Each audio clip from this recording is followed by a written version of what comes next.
Blackfoot versus Trappers. The poison bullet ambush of 1836. A single handshake with a ghostly grizzly would seal the fate of fur trappers.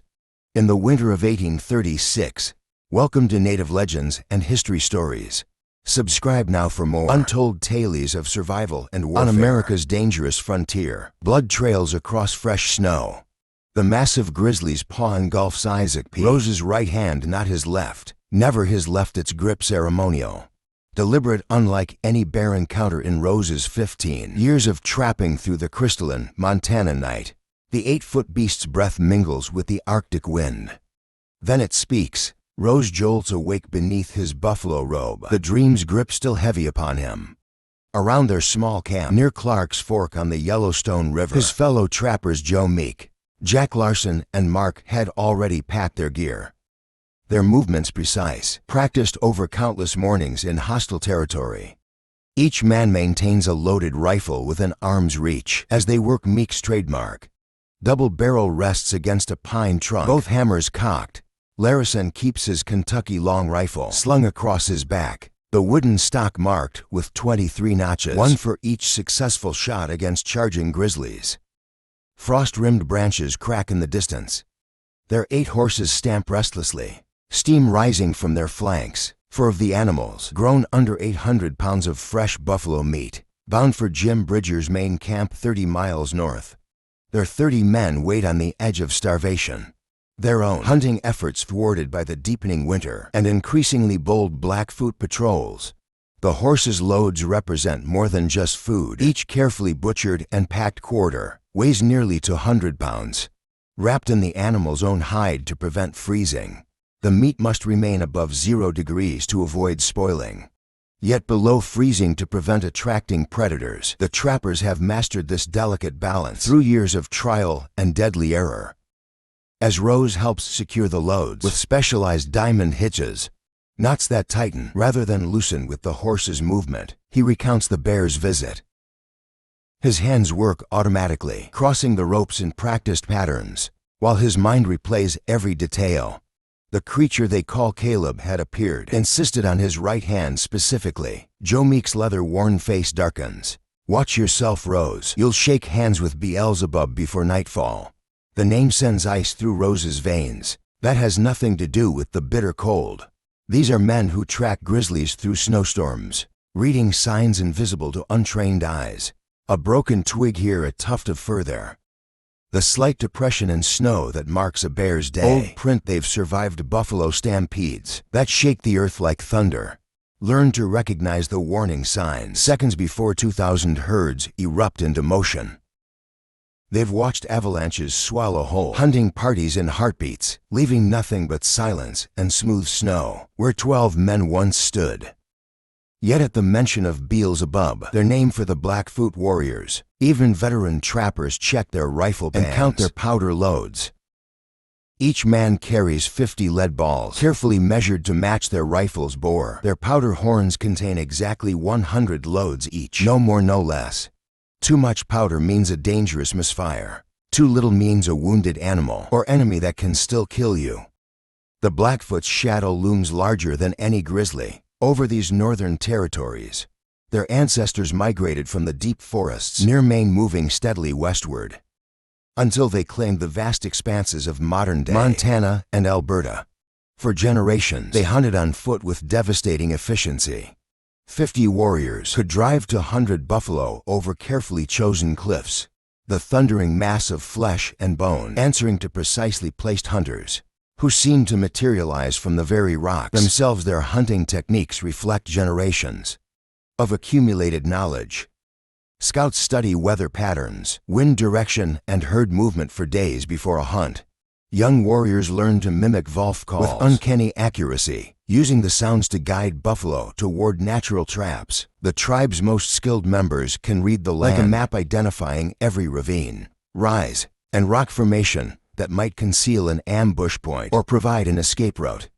Before horses reach their territory, in the 1700s, Blackfoot hunters developed skills that turned the harsh landscape itself into a weapon. They studied every ravine, every stretch of prairie grass, every snow-laden ridge where other tribes might need 10 hunters to bring down a single buffalo.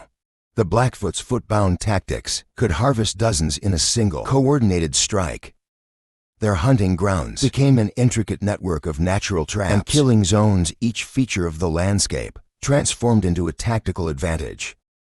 The introduction of horses transformed their already formidable capabilities.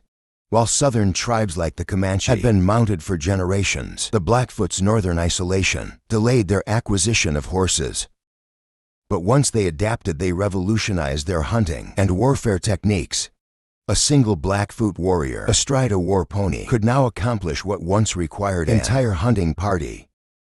Their horses, trained to respond to knee pressure alone, left both hands free for weapons. Warriors developed new techniques for shooting accurately at full gallop, using their mount's momentum to drive arrows completely through a buffalo's ribcage.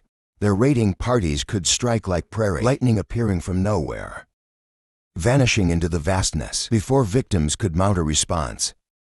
15 mounted warriors could overwhelm a caravan of 40 traders. In minutes, they mastered the art of the feigned retreat, drawing pursuers into carefully planned ambushes, where hidden warriors would emerge from snowdrifts or dense brush, firing poison-tipped arrows that could kill with the slightest scratch. Now they guard their hunting grounds with a ferocity that makes even hardened mountain men waken. Cold sweats. Where a grizzly might kill quickly, the Blackfoot have refined the art of prolonged suffering. They reserve special torments for those who dare hunt buffalo in their territory. Red-hot coals pressed into flesh, victims staked out under the merciless summer sun, bodies carved apart piece by piece, while women and children mocked their screams. Their torture techniques serve both as punishment and warning. Survivors are sometimes intentionally released, their mutilated bodies serving as living messages to other would-be trespassers. The horses snort and paw nervously at the snow, as if they too can sense the weight of Meek's warning. Rose flexes his right hand, the one the dream bear had insisted on shaking. His fingers brush the well-worn stock of his rifle, counting the precious lead balls in his shot pouch. Each bullet represents life itself, out here against a Blackfoot war party. Every shot must find its mark. A missed shot means wasted powder and lead that can't be replaced. A poor shot means a wounded enemy who can still kill you, and no shot at all means a death that would make a grizzly's embrace feel merciful. By comparison, the trappers perform one final equipment check before moving out. Powder horns are secured. Spare flints wrapped in oiled leather to keep them dry. Each man carries 3 knives, a skinning blade, a fighting knife, and a small backup tucked into their boot. Their rifles, wrapped in weatherproof hides, are loaded with double-strength charges. Winter transforms the northern plains into a stark battleground between fur trappers and their most feared adversaries. The Blackfoot, having mastered warfare on horseback within decades of acquiring their first mounts, now dominate these territories with unprecedented control. During the cold months, which claim nearly half the year, their villages occupy strategic positions in wooded river valleys, not just for shelter, but to guard their most precious resource, the winter grazing buffalo herds. The same desperate need that drives Rose and his companions to risk death for buffalo meat makes the Blackfoot even more dangerous. During these months for them, the buffalo represents far more than food. It is the foundation of their entire civilization. Each animal provides the raw materials for their survival: thick winter hides for their teepees, bones and horns for tools, sinews for bowstrings, meat that, when properly preserved, sustains families through the harshest months. A single adult buffalo, properly harvested, yields enough resources to support a family for weeks. The largest bulls, reaching up to 2,000 pounds, roam the continent's middle in vast herds from northern Canada to Mexico. Conservative estimates place their numbers between 30 and 50 million, though some suggest as many as 75 million once thundered across these plains. This abundance might suggest enough for all, but the Blackfoot view these herds as a sacred trust, one they'll defend to the death. Hugh Monroe, a Canadian trapper who gained rare insight into the tribe after being adopted into their ranks, witnessed firsthand the price of violating this trust. His account of a Blackfoot war party discovering another tribe's hunting camp chills even veteran mountain men to the bone. When Monroe pleaded for mercy, "There are plenty of buffalo," The warrior lone walker's only response was a grim smile that promised blood. The resulting attack demonstrated why even a hint of buffalo hunting in Blackfoot territory fills men like Rose with dread.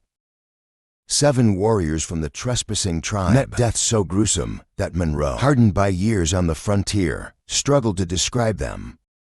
The Blackfoot didn't just kill. They sent messages written in flesh and blood. Each mutilated body served as a warning. Touch our buffalo, share their fate.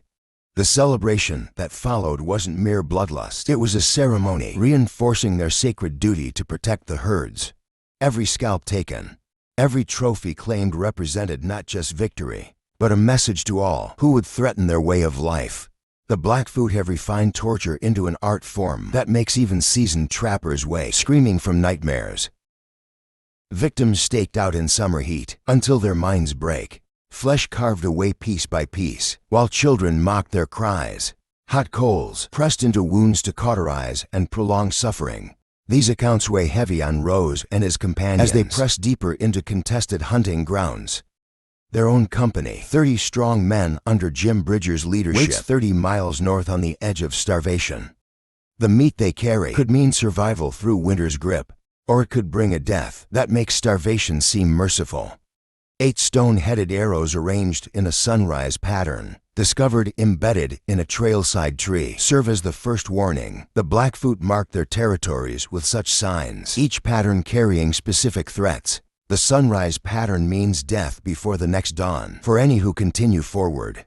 Rose recognizes it instantly. He's seen the aftermath of those who ignored such warnings. Just 3 months earlier, they'd found what remained of a 5-man hunting party that had disregarded similar signs. The Badas told a story of prolonged torment. Fingernails pulled out one by one, joints slowly dislocated, skin flayed in precise patterns. One man had lived long enough to describe the 16-hour ordeal to a rescue party. His last words, warned of how the Blackfoot had forced each man to watch his companions torture, promising that their own suffering would be worse. Yet the trappers press on. The 800 pounds of buffalo meat they carry represents more than food. It's the difference between their company's survival or a slow death in the wilderness. They've taken precautions, muffling their horses' hooves with leather wrappings, traveling only in early morning when the freezing air carries sound, poorly choosing routes through rocky ground, where tracks are harder to follow. The buffalo herds they encounter confirm their worst fears. Hundreds of animals scatter at unusual distances, showing the heightened wariness that comes from recent contact with hunters. Rose, whose marksmanship has kept the company fed through to harsh winters, can't get within 300 yards, far beyond reliable rifle range. The animal's behavior speaks as clearly as any warning sign. Blackfoot hunting parties are active in the area. A horse's nervous whicker breaks the tense silence. The sound, barely louder than a whisper, carries the weight of a thunderclap. Rose exchanges glances with me. Both men recognize the signs. Their mounts can sense other horses nearby. The buffalo's behavior, the warning signs. The horses' unease all point to an imminent encounter. Their right hands drift to their rifle stocks, each man counting his remaining shots. Against a Blackfoot war party, accuracy means everything. The morning sun casts long shadows through the trees, perfect cover for warriors who've learned to strike like prairie lightning. Somewhere in those shadows, other eyes are watching. Other hands are tightening on weapons. The fur trappers face a devil's choice: press on toward their starving companions with their precious cargo, or abandon the meat and flee. Either choice could mean death. The only question is whether it will come quick from a bullet, or slow under the knives of warriors defending their sacred trust. The fur trappers' decision to retreat comes too late. Their attempt to slip southeast through Rolling Hill turns deadly as 8 Blackfoot warriors materialize from the landscape. Like spirits, the ambush position is perfectly chosen. A shallow ravine where frozen ground prevents silent approach, where steep walls funnel fleeing horses into prepared killing zones. The memory of Manhead's death weighs heavy on Rose's mind as war cries split the morning air. Just weeks earlier, he'd watched the Delaware tribesman die in writhing agony from a single poisoned bullet wound to the calf. The Blackfoot's deadly ammunition, created through a gruesome ritual of rattlesnake venom and dried buffalo meat, can kill with the slightest scratch. Each warrior carries 30 of these poison rounds, reserved specifically for trespassers who dare hunt their buffalo.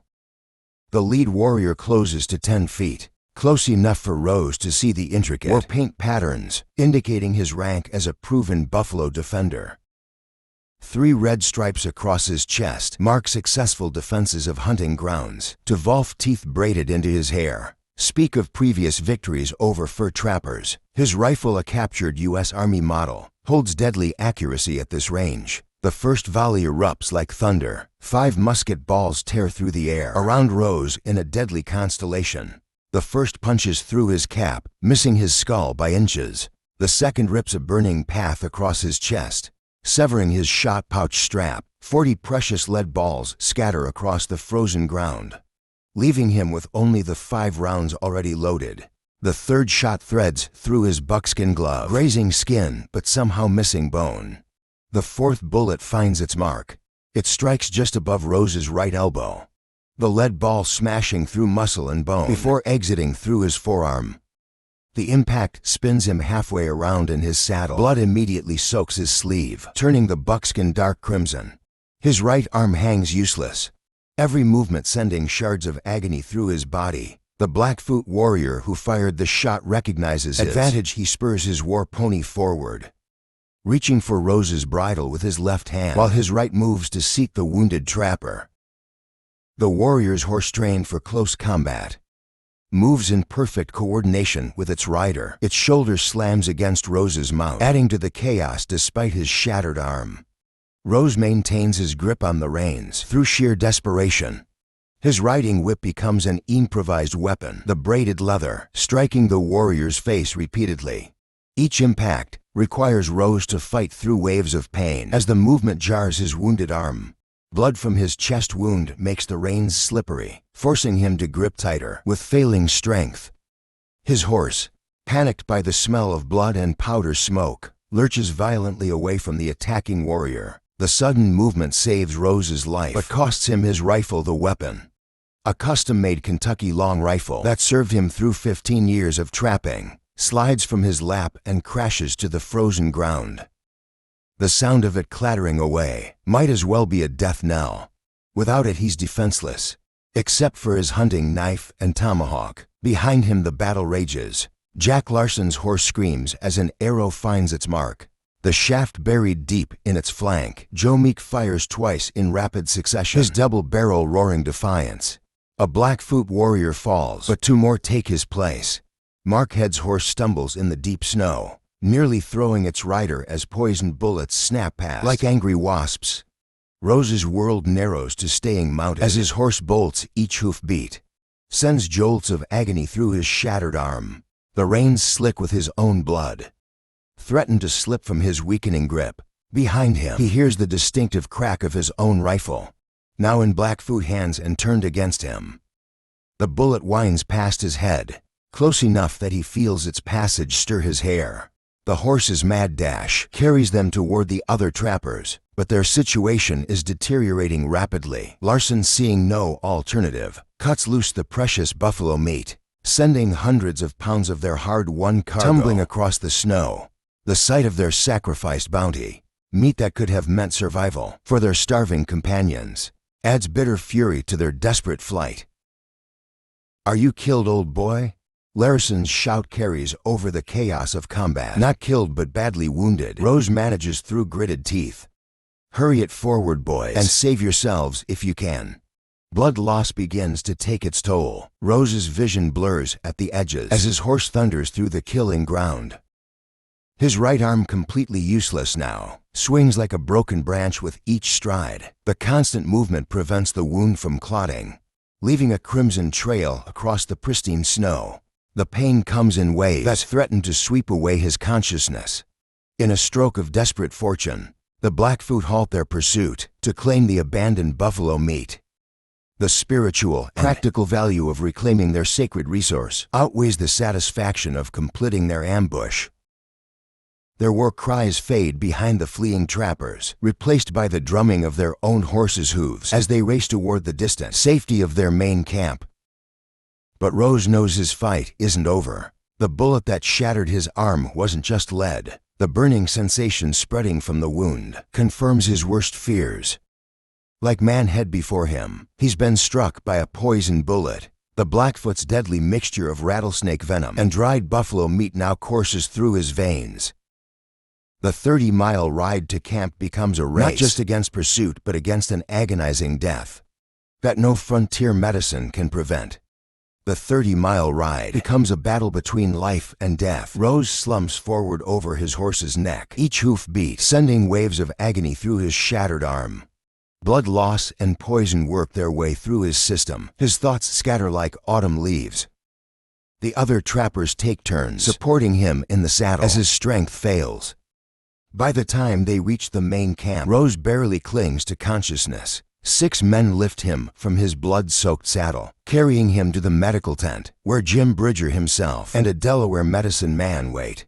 Their examination confirms the worst. The bullet that shattered Rose's elbow carried the Blackfoot's deadly poison. The poison's effects manifest with terrifying speed. Rose's arm swells to twice its normal size, the skin splitting at his shoulder like overripe fruit. Every nerve in his body seems to catch fire. The slightest sound, a twig snapping, a whispered word, the rustle of canvas, strikes like physical blows. Even the dim light filtering through the tent walls causes waves of agony behind his eyes. His fellow trappers maintain a constant vigil. They clean his wounds with boiled water, change the blood-soaked bandages, try to coax water between his cracked lips. But against the Blackfoot's rattlesnake venom, frontier medicine offers little hope. Most men hit by poison bullets die within hours. Those who survive the first day face an even more grueling death as the poison slowly destroys their bodies. Through 5 days and nights, Rose battles the venom. His nervous system, as he later describes, becomes fearfully disorganized. Muscle spasms rack his body with such violence that 4 men must hold him down. The wound itself turns black, the flesh around it taking on the mottled colors of advanced decay. The stench becomes so powerful that even hardened mountain men must step outside the tent to keep from retching. Few expect him to survive the week. They've seen too many men die from poison bullets, some quickly, some lingering for days in agony.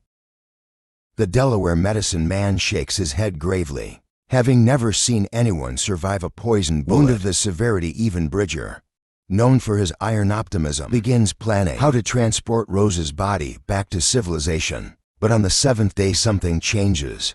The swelling in Rose's arm begins to recede. The fever that has raged through his body breaks. By the 10th day he can keep down small amounts of food. The Delaware medicine man attributes his survival to the massive blood loss during the initial escape.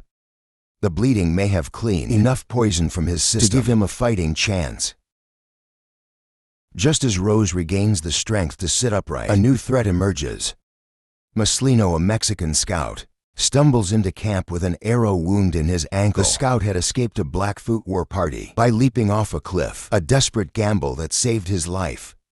His news chills the camp. 1,000 Blackfoot lodges are gathering just 4 miles south on the Yellowstone River. When they discover the trapper's location, no poison bullets will be needed. The sheer numbers will ensure total annihilation. Bridger immediately orders the construction of defensive positions. Men who've spent their lives avoiding confrontation now build walls of logs and stone. They dig rifle pits, stockpile ammunition. Prepare for a siege that could determine the fate of the entire fur-trapping enterprise in these territories. Rose, still weak from his brush with death, takes his place among the defenders. The wound has left his right arm partially paralyzed, but he can still shoot. And against 1,000 Blackfoot warriors, every rifle will count. The stage is set for one of the most significant clashes between mountain men and Native Americans in Western history.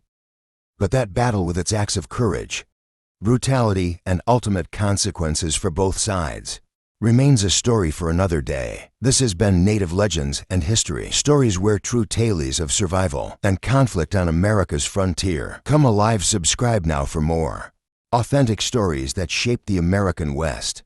Sometimes the most incredible stories are the ones that really happened.